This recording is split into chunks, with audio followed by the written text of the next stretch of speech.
Labor Day weekend, September 1st and 2nd, Team GFRP is proud to present Pay Dirt, hosted by Backyard Raceway in Indiana. Outlaw Sprint and SC Mod 500 to win. Second is 300, third is 200, fourth is 150, fifth through 8 is 75. It's $50 if you make the B main. If the SC Mod or Outlaw Sprint has 60 or more entries, that payout goes to $1,000 to win.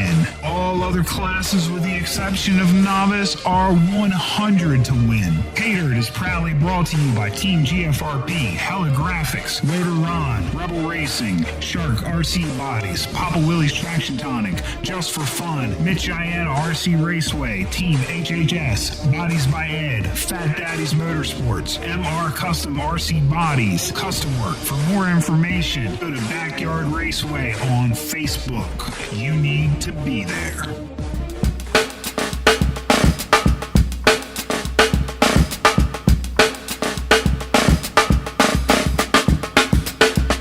What is up, everybody? Welcome to the RC Dirt Oval Podcast with me, Alfie, and my man, Tim. 2 out of 3 ain't bad. Rothenberger. What is up, Tim? What is up, Adam? Adam? Adams, hey. Mr. Adams. Oh, yeah, okay.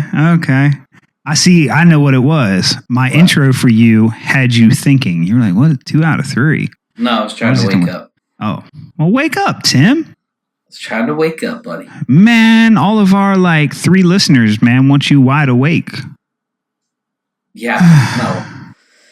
They got you. You talk enough for 4 or 5 people. Okay, well, cool, man. I'm just going to be quiet and let you talk then. No, don't do that. It'll be a very short show. Okay. That's all we got. You got anything to say, Alf? Nope. That's a wrap. No, it's a wrap? That's a wrap, buddy. All right. Oh, my gosh. Man, we didn't podcast for 2 weeks, and it feels like it was 2 months for some reason.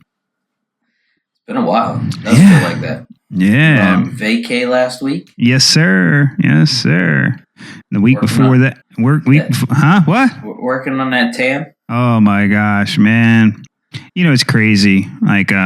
All my work is at the beach, and we live, depending on traffic and which part of the beach, 35 minutes to an hour from the ocean.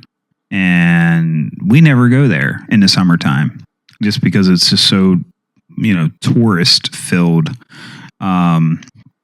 But we loaded up the camper and went down and stayed a stone's throw from the ocean and a stone's throw from the bay, and did kind of a workcation thing. I was working half days and would stay in the camper and chill on the beach at nights. And if it wasn't, $1 million homes down there, I would live down there. Because it is nice. Yeah, no. Yeah, I just ain't quite that flush, man. And so that's why I live inland where it's cheap. So you don't like the ocean? No, I just don't like beaches. You don't like beaches? No. What are you, a communist, man? What's wrong with you? No, dude, I'll tell you what, the closest I get to beach is where my wife is from. And she's from Charlottesville, Michigan. And up there, you wouldn't even know it's not an ocean. The lakes are so big. I know. I just heard somebody saying that the other day. They were like, yeah, it's just like the ocean, but you can't surf, and it's fresh water. Yeah. Okay, no, I've not been there, so I don't want to talk too much smack. Alfie, the water, you get on a boat, you go out, 300 yards, you can still see the bottom, buddy. Wow. It's crystal clear. It'll be 60, 80 feet deep, and it's just crystal clear. Okay. But there's no, you got no, real fishing, like sharks or tuna or marlin or any of that good stuff. Yeah. I don't know, man. I grew up at the beach, and I love it. Love it. So vacationed the week, and then the week before, I think we were having some colic issues with the baby. So, yeah. I think I don't want to say it too loud, but I think that might be behind us now. Yeah, I jinxed myself. Yeah, just knock on your wood table there. Yeah, man, I got it. All right, we're dialed. We're dialed. So, yeah, did that. And, you know what? Imagine this. I actually raced. Believe that? Oh, that's right. You did. Ninja Star Alfie. We're not talking about that. We are not we're not talking about that, Tim. We're keeping your race, man. That was your big race. You got to talk about your Ninja Star. People are gonna want to know. They can message the page, and we're going to keep this positive. Shrew. So I got to get out and race, and I was supposed to race this most recent Saturday, but I guess there was a chance of rain, and races got canceled because I was bringing some whooping for Tim. I hear you laughing. Okay, all right. Hey, I hope you do, man. Either way, if I don't beat you, neither one of us are finishing the race. Is it like that? When I come up to lap you for the third or fourth time. Third or fourth? My gosh, man. Come on now. All that practice you got, I feel threatened. All the practice I got? Yeah. Yeah, Sunday, you're like, where are you going? Oh, I'm going off practicing to a closed track. Man, you just straight gate crashed a closed track to practice. I unclosed the track, buddy. Yeah, see, that's the advantage of living 10 minutes from the track. That's why I say I hope it never closes. I'm envious of that. I must be honest. So, you did some racing as well. I did. And couple times. What else did you run? I know you ran the one Sunday at Ultimate. And then that Wednesday. Oh, that's right. You did run Wednesday. Saturday? Yeah, I think we ran. No, we didn't. No, that wasn't. That was a Wednesday night. Yeah, I know you were going to run pit stop, but then it was raining. You were going to run off road. And then we were supposed to come up and race with you, and the chance of rain canceled the races. So, yeah, but you had some Custom Works guys in the house at Ultimate Pit Stop. Yes. Mr. Rob Cutman himself, and Brian Breckenridge, and who else? Russ Lebo. Okay. Paul, I forget Paul's last name. Okay. And then Justin, and I forgot Justin's last name. Oh, man, you're slacking. I know, dude. And Kyle Majakis. Okay. I don't know if Majukas still runs for Custom Works, but he used to. Okay. So he's no joke. Any way you look at it, he's no joke. Okay, so here's all I want to know. Why didn't you have anything for Brian? Oh, I had something for Brian. Okay, all right. I hear you. But we had a really good race for a while, and then just racing luck got you. Mishaps. Yeah. Yeah, racing luck, man. Yep. So, sometimes they go your way, sometimes they don't. Yep. But yes. At first he was pulling away from me, and then I started reeling him in once we got in traffic. And then he was slow. He was slowing down, man. He didn't want you to feel too bad. Yeah, maybe that's what it was. But that's what. Anyway, it looked like I was reeling him. It's all in perception, right? It was fun, regardless. Mm-hmm. Well, it was good, man. I was glad Rob was able to come out and hang out, and yeah. Just saying, man. You keep beating up on the Custom Works guys. I mean, he might have to bring you on board. That would Just be careful. Nice. Be careful. I mean, I think I would bring a different aspect to the table. Yeah. With running the 17.5, and I do focus on the late model a lot. Almost like the late model more than my sprint car. Really? Yeah. Yeah, I'm concerned about you, Tim. I'm not sure what's wrong with you. Why? I don't know. I'm just messing with you. I like them. I like my late model too. I like my late model. They're both fun in their own way. Yeah, they're similar but yet different.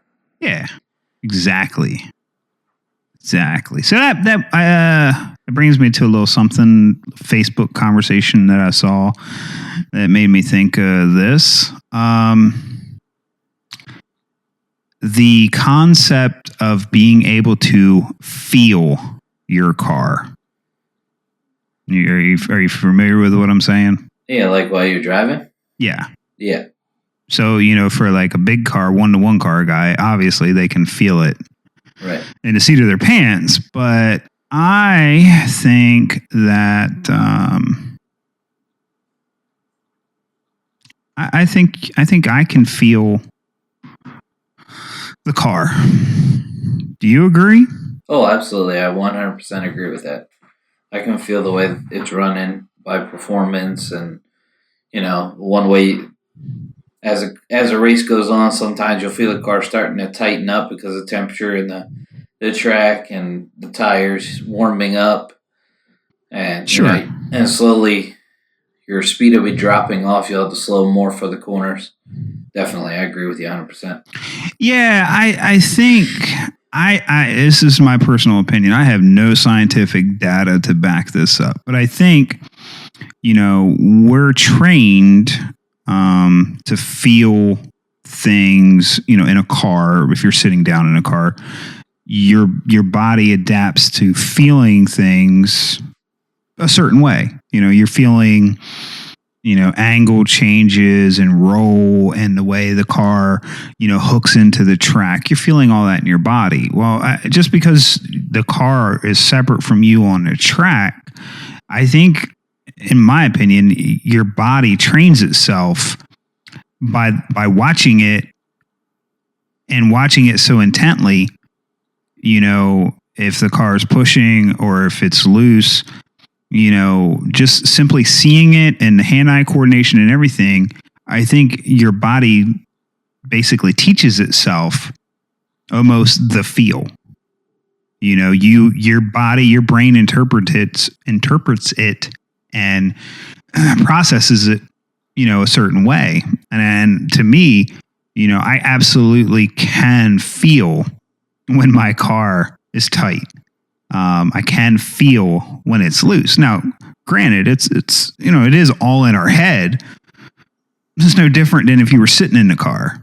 It's still your brain processing all of those, minor changes to feel it. So, absolutely. And I was surprised guys were like, can you explain what that means to feel? But yeah, I can. I can feel it real good. Huh. All that power. Yeah. That 17.5 motor. Yeah. So, other little tidbit, just catching up. And guys, I'm going to warn every 4 of you listeners tonight that's listening. This is just really a hangout. This is a catch up.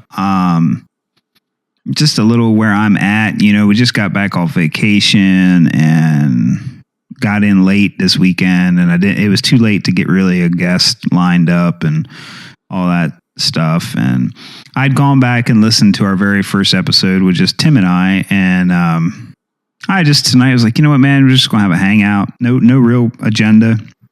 So I don't know where we'll go. This might only be a 10-minute podcast, but it's just it's low key. It's kind of that beach vibe right now. Just think of the beach and a Corona, and it's going to be what this episode is tonight. Ugh.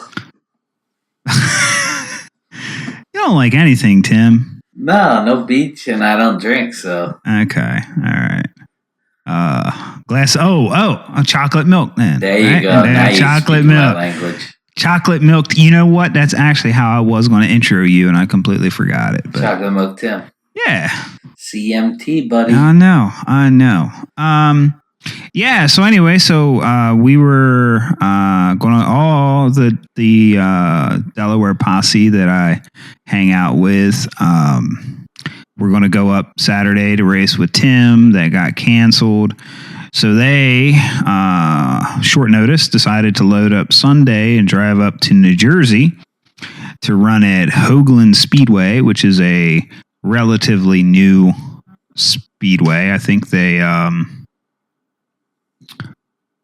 opened at the end of last year, but I think like that was kind of like unofficial, like soft opening. Yeah. But I think they cranked up this season, and they're still, I think they're still kind of evolving and feeling stuff out. Like I think they're getting ready to add late model class, and just taking it slow, seeing what sticks, what works, and running with it. But yeah, my buddies went up and had a blast. Got to try out a completely different surface. And they learned a lot. I can tell you, when I originally saw the pictures this spring, I was like, man, that's a foam tire track. I mean, that thing is high bite, especially for an outdoor track. So they went up with super softs and just smoked them. Just smoked them. So I think, what is it, Tim? What's the date of that race? The 14th? Yes. Yeah, if I can make that, I'm definitely going to have to grab some clay inversions or octagons or something to go up there and run. That is the Mud Boss and Sprint Showdown. Saturday, July 14th. Right. Yeah. So, but man, you can look them up on Facebook at I think it's Hoagland Speedway. It's what it's under. He has built a beautiful facility. I mean, there's like gravel walkways everywhere, and fences and rails, and nice driver stand and scoring booth. And I mean, he's put the effort into the place, and I think it's paying off. He's getting good turnouts, and the racers are happy. Our mutual friend Russ Williams is running there regularly and had nothing but good positive things to say about the facility. So I had something scheduled for the 14th, but it looks like that might fall through. So if that falls through, I will be loading up and going to go play on some clay. Goes the train. Oh, your train's coming through? Yeah, get ready. Okay. What's your train hauling? What is it hauling? Yeah. It's coming your direction. Is it? Yeah. I mean, is it a passenger or is it like freighter? Oh, no, it's a freighter. Is it? Yeah, it's hauling and ass whooping. It's not stone. It doesn't carry stone? No. Like gravel? Oh, okay. Because I know there's a big freight line that comes out of Pennsylvania carrying gravel down here to us because we don't have any gravel. I think it's mostly freighter. Okay. I mean, they got some stone cars on it here and there, but he goes through probably, I don't know, 12 to 14 times a day. It's a pretty busy railroad. Yeah. Crazy.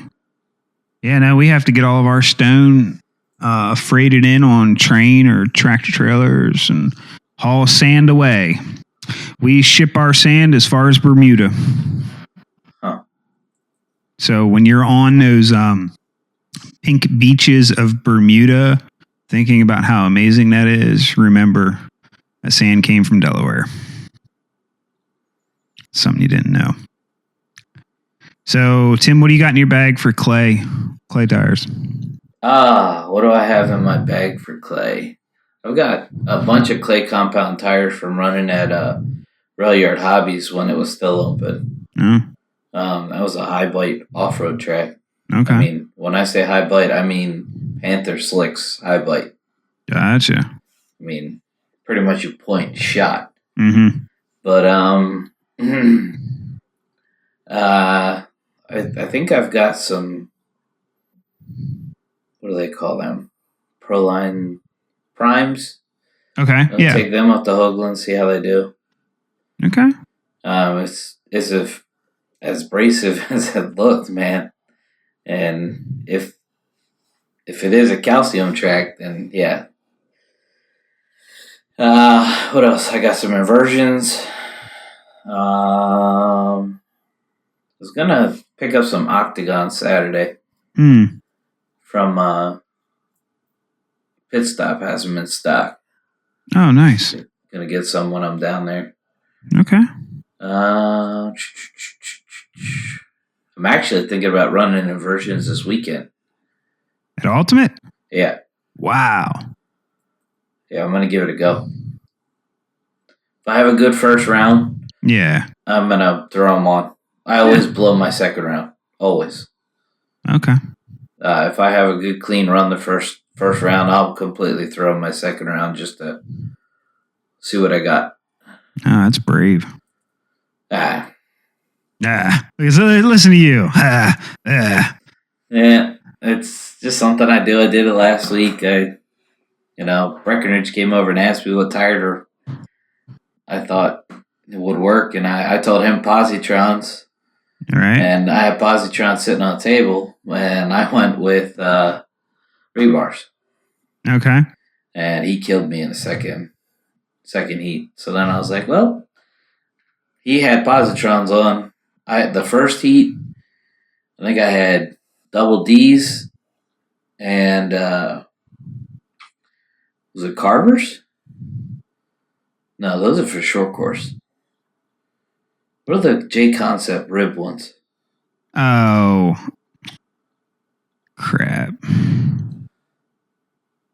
I can see. I can see it right on our website too right now. Yeah, whatever. Anyway, yeah. I had them on for the first round.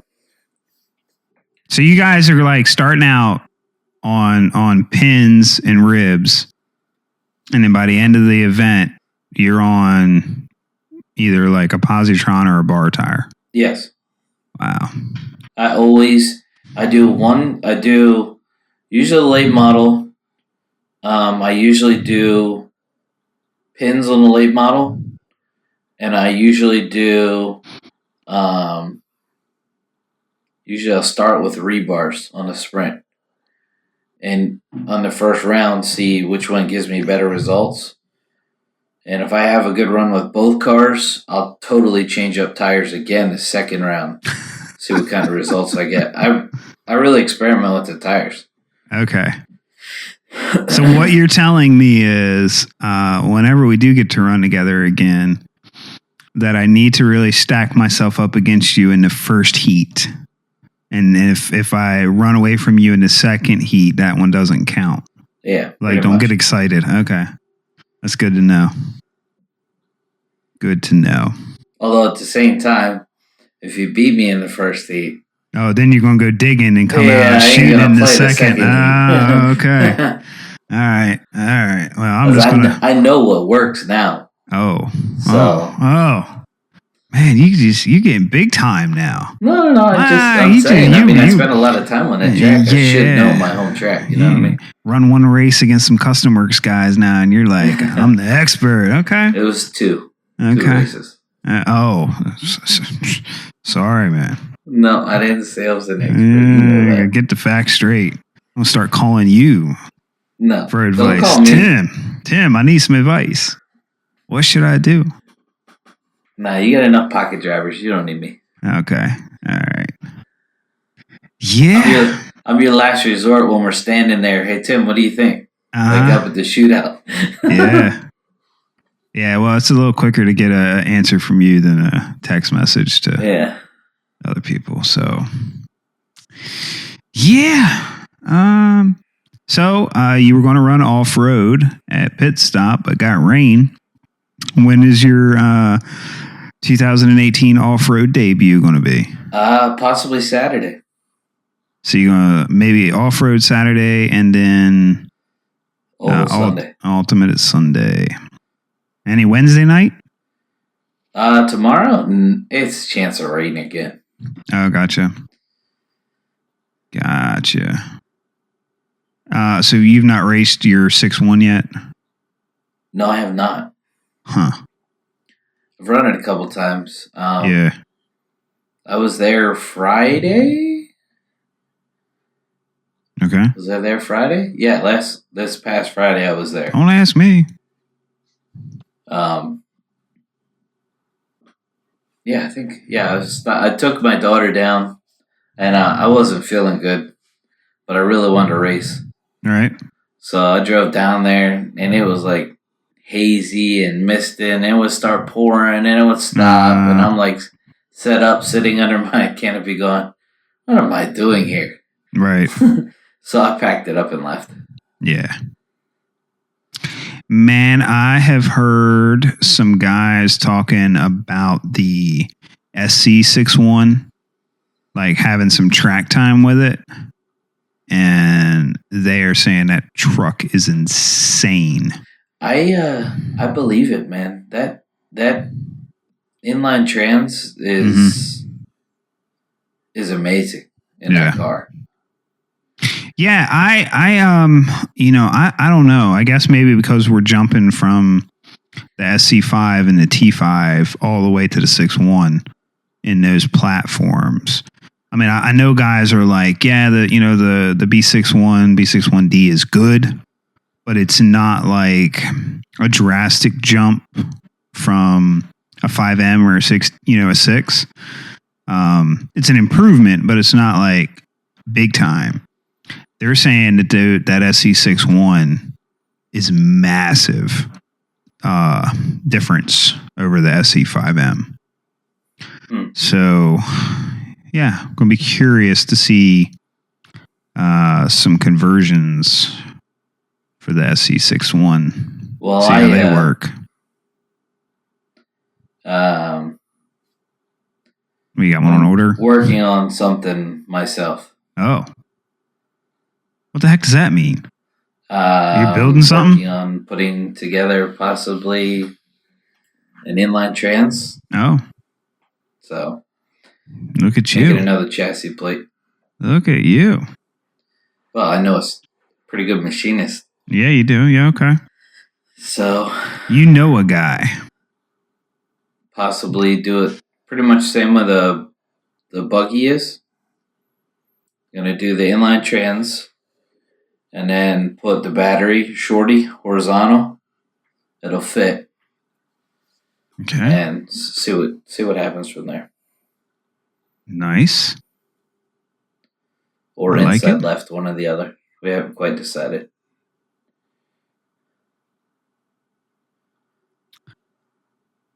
Nice.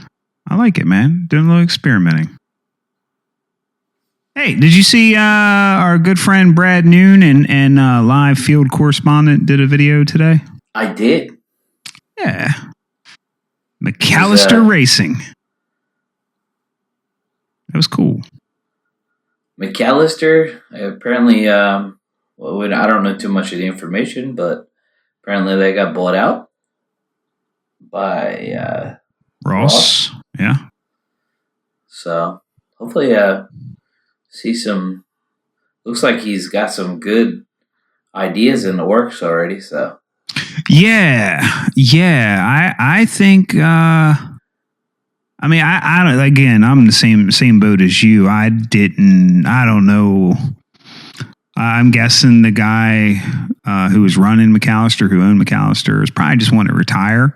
Seemed like it was an older guy, and so new young guys buying it. I think there's a good market out there right now for molded bodies between dirt oval and drag racing, and all kinds of stuff. I mean that you got to get. Go ahead. If he's able to get that bigger machine, like he was saying, oh yeah, and do the late model bodies, because the late model bodies, there's getting to be less and less 1/10. Yep. Late model bodies, they're for like right now. What do we have? The Mountaineer, the Nor'easter, the Cyclone. They don't make anymore. Nope. Well, I mean, but the honest truth is, Protoform killed it so good with their 1/10 scale bodies that, well, why is anybody going to run anything else? I mean, really, their bodies are just incredible. Yeah. Not saying a better body couldn't be made, but with what was on the market, you know, I mean, it's pretty universally thought anyway that, you know, the Protoform Proline bodies are where it's at. But yeah, I think I'm excited. I know in the live video and following, some people have asked the question about getting some wider street stock bodies. I would personally really like to see that myself. Even just if they were like a 1/4 of an inch total width more, just so they tuck the rims a little bit better. So maybe on future cars he could do that. That'd be my only request. Late model bodies, drag bodies. J Concepts dropped that Fox body Mustang, and I want that thing so bad. That thing is so cool. Yep. I thought the other one's cool until I seen that. Oh, yeah. I love the Nova, but when they came with the Fox body, yeah, I was done. I was like, okay. And now J Concepts has their own tire, their own wheel, just for those drag setups. And they look really good. So, yeah, I'm building a drag car. It'd be like the rest of my cars, Tim, and just sit on the shelf, but that's fine. Hashtag. I was thinking about it. Yeah, that's fine, man. Hashtag shelf queen. You know? Hey, dude, I can't say nothing. You know, I race a lot more than you do, but at the same time, I have a lot of cars that just sit on the shelf, too. Yeah. I mean, I got a B6, whatever the heck it is, 6.1. Mm-hmm. Yeah. It's just sitting there. Beautiful car. Beautiful car. I got the Mud Boss, the 13.5 Mud Boss. I don't race either one of them too much. Just the 13.5. The stock just sits there. The street stock I haven't raced in probably 6 weeks. So. Wow. Our street stocks have kind of died. Yeah. Oh, I'll tell you the other thing I've been doing. I've been experimenting with soil additives for our good friend Adam, his track that he's opening, and trying some things that I've not known to be widely used. So that's been interesting. Trying to get Adam's surface to be as close as we can get it to a Midwest loose dirt track without having to send dump trucks all the way to Oklahoma. That'd be some expensive dirt. Oh, gosh. Yeah, no. Let's move out there. Man, they have tornadoes and junk. We have them here. Dude, no. Well, not like that. Where I would live, dude, tore up the entire town I lived in. Yeah, you don't go to a park and it has a storm fallout shelter in it, like and they do in Oklahoma and Texas. Oh my gosh. And it's like nothing to them.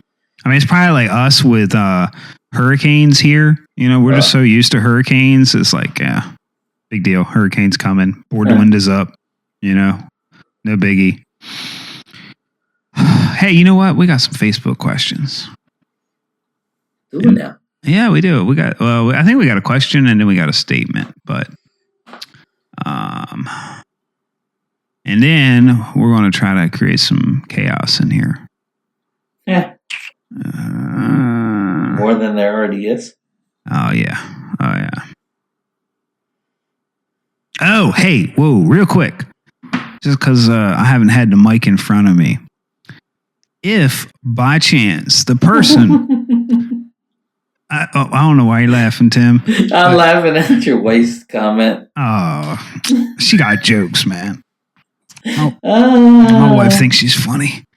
I'm sorry. No, it's fine. If the person who decided that they wanted to take one of my Facebook posts on the RC Dirt Oval podcast page and then use that to spin their agenda in the RC Dirt Oval Classifieds page is listening. I just want to say big thank you, because that post has now been viewed over 5,000 times. So thank you for the free exposure. I really appreciate it. I can also say this: Papa Willie's Traction Tonic, really appreciate it. We love free promotion, so feel free to share our stuff anytime you want to. Now, back to our regularly scheduled program. Okay, John Bolton with Traxxas doing and promoting a Slash modified build. How long do you think it will be before a full-on car hits the market? How do you see this build in pushing dirt oval racing into a bigger slice of the RC world? So, did you see the video in question, Tim? I don't think I did. Oh, you're slacking, homie. So, Eric Hancock over at Evolution Racing Concepts. Yes, I did. You did see the video. Yes, I did. Oh, okay. Do I think we will see a full-on car, dirt oval car? No, I don't think so. I don't think Traxxas is going to do a dirt oval car, for the sheer fact that they've apparently looked at it now and they've realized just how many slashes are being raced and being bought to race dirt oval. Why do they need to make a car? Honestly, they're raking. I mean, those molds for those slashes have paid for themselves thousands of times over. Every time they sell a slash now, it's probably just pure profit. So they have, I mean, really, what's the incentive? I just don't think with as niche as our stuff is,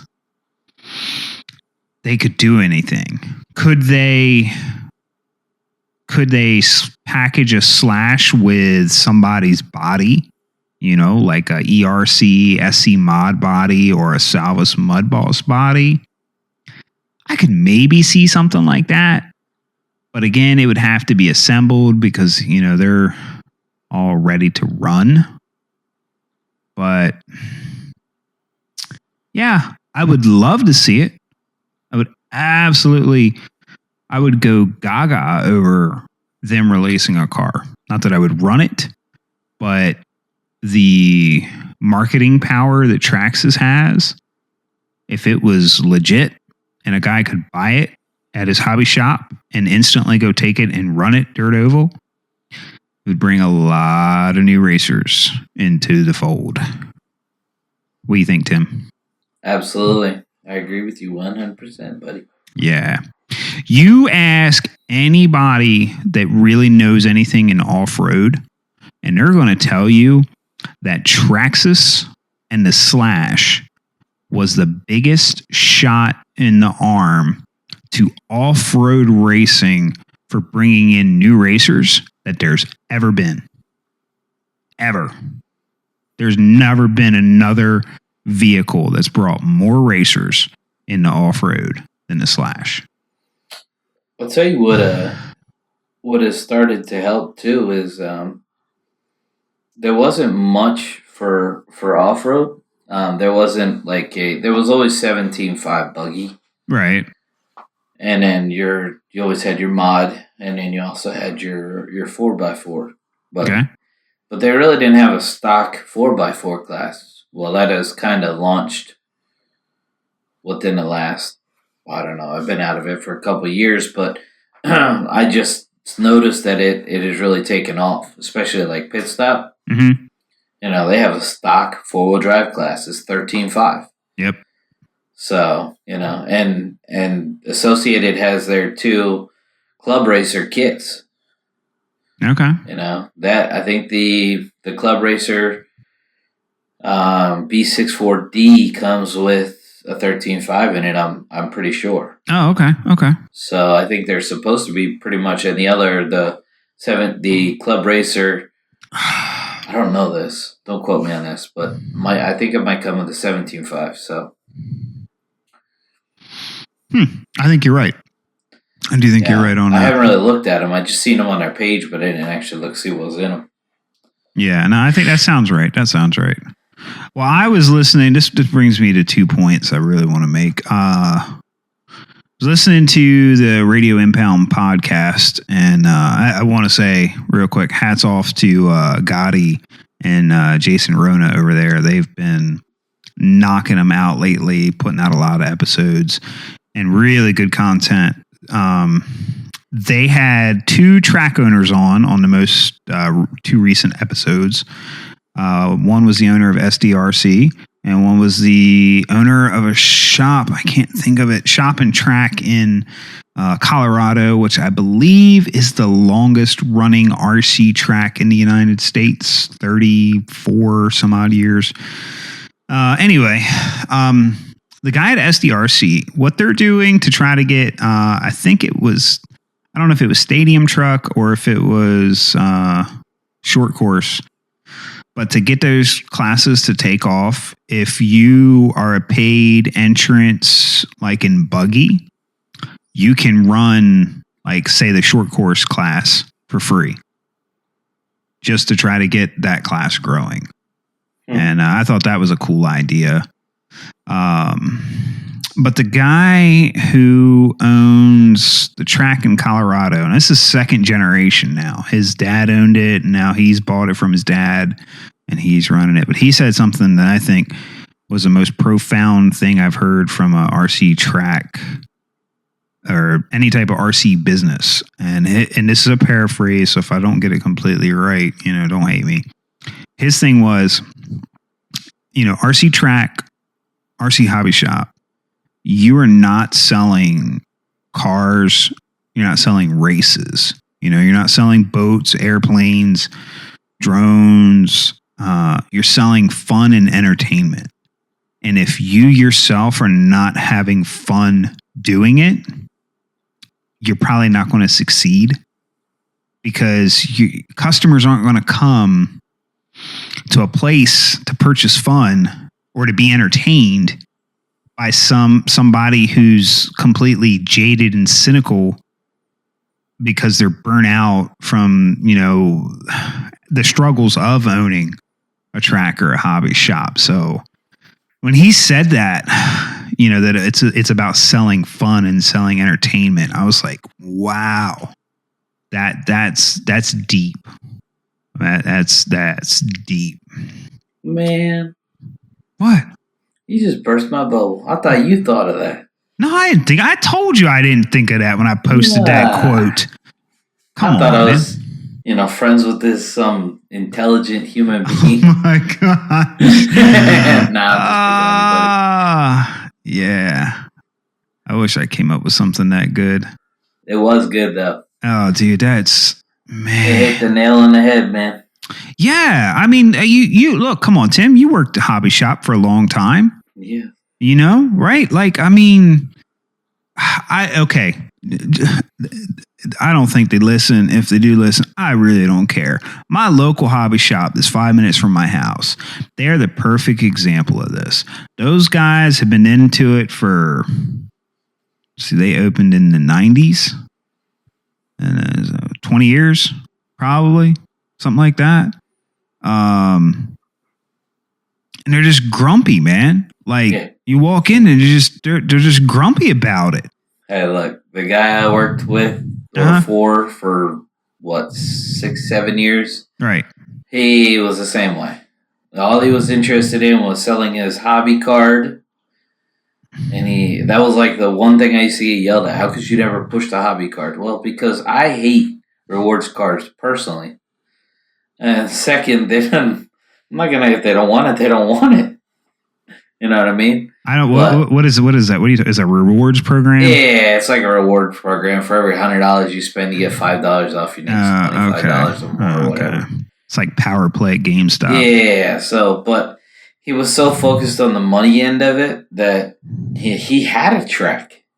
Okay. It was a track that I used to race on when I was a kid, and it just it dropped off quick because, he's like, the track doesn't make me any money. The track makes you money. Mm-hmm. It makes you more money than you realize. Mm-hmm. And then when he got rid of the track, he had to go to a smaller building. Oh, sure. And he ended up in even a smaller building. You know what I mean? Mm-hmm. Yeah. So.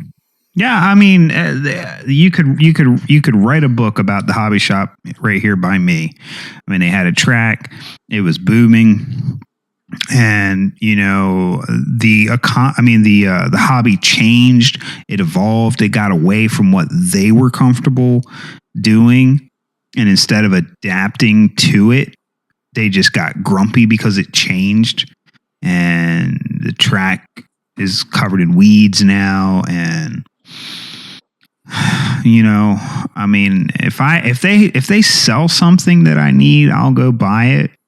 But I almost go in like the Unabomber with my hood up and sunglasses on, and like, don't even talk to me. I try. Actually, this is terrible. This is the honest, sad truth. I try to go in there Saturday mornings because all the old timer flying guys, they're in there on a simulator, and they're usually busy taking care of those guys, and they leave me alone so I can just get what I need and pay and get out of there. That's funny. Yeah. Look, dude, I'm cynical enough. I don't need a cynical hobby shop owner like throwing it on me, and so I leave there like, yeah, this hobby is stupid. Yeah, I had a guy come, the best customer I ever had come in a hobby shop. He come in, he goes, "Hey, I'm looking for Tim." I said, "Oh, I'm the guy, what can I do for you?" He's like, "I heard you're the guy to talk to." I said, "Okay, about what?" He goes, "I want to build a race car. I've never raced before." I was like, "Okay." I said, "Well, why don't we get you on that?" And that's kind of when he wanted to race off-road. Uh-huh. There's really not an entry for off-road. Right. It's really tough to... He goes, "Look, money's not an object." He goes, "I don't care what it costs." He goes, "I want it exactly like you would build it." So I built him a car. Right. I built him a killer car, man. It was that guy. And then he paid me to teach him how to... They started buying planes and stuff. He paid me to come to his house and teach him how to fly. Wow. And this guy owned warehouses all over the U.S. I don't know what was going on, but he had money. Hey, don't ask, don't tell, Exactly. He was paying me to teach him how to fly RC airplanes and work on his stuff, so I was cool with it. Right. All right. John Bolton here, he chimes in. This isn't really much of a question. It's more of a statement, and I'm sure there's some people that would argue this statement. But anyway, here we go. Iowa has been home to a few players in the RC world. Delta used to make not only their own cars, but parts for almost every other RC car manufacturer in the USA. S&K used to make bodies, motors, and accessories. Byron Originals made planes and fuel. They still do the fuel. Bowlink was even in Iowa for a while. So now, McAllister and Pella, not far from BBE. Iowa is the place to dirt oval for sure. I'm sure Iowa is a great place to dirt oval. There's other great places as well. It's not exclusive. But anyway, so thanks for that. All right, everybody. We just want to thank you, as always, for taking the time to listen. Hope we had some fun tonight with this little hangout catch up. We'll be back again soon. We got some guests in the works and some other different things in the works. So we'll see what we can get put together. And as always, got to give a big shout out to everybody who helps Tim and I along the way. And Papa Willie's Traction Tonic. And our buddy Rotoron and Adam and Tom, of course, at TQ Bodies and Wraps, and Rob at Custom Works, and Dustin at Team GFRP. And anybody else that I might have forgot tonight, I apologize. I will just chalk it up to a baby sucking my brains out. So everybody, as always, thank you for listening. Feel free to send us a message, leave feedback, whatever, say hi. Except you, Jeff, don't send a message. Just kidding. Anyway, guys, we will catch you next time. That's a wrap.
Shotgun, but everything's such a smelt inside.